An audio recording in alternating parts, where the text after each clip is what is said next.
Hi everyone, I'm Frank Masel, one of the co-authors of Triangulo APreciado, and on this small segment of how we wrote this, I wanted to tell you a little about how we end a connection.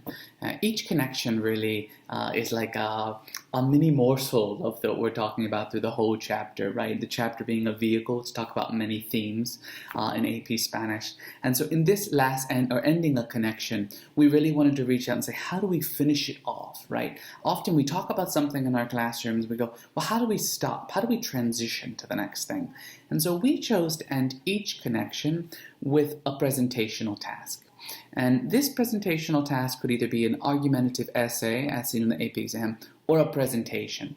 Now, I'd like to say that each presentation, oral presentation, could be then used in your own way in the classroom, depending on what your needs are. We all know that as teachers, we can manipulate anything we see and change it for the success of our students and for what the time and options we have in our classes. But you either have an oral presentation that's intended to mock it is an AP task intended to mock the AP exam, or you have an argumentative essay. I think that those are quite good. In my own experiences, especially in the earlier chapters, I think it's really nice as well that depending on time that you have to grade, you could change those to tell the students to really lay out an outline and really just do one strong entry paragraph. That gives you a kind of a skill set that you're building with the students, and as they move through the chapters and there are other essays, they could grow the task to grading and eventually building up to a full argumentative essay as seen in the AP exam.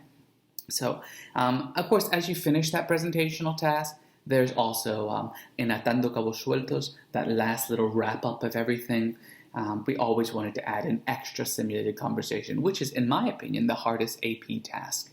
And so that's really quite useful. And then, of course, if you move on to Explore, the online learning site, you have some tools there to do that conversation inside of Explore and click on those can-do statements, etc.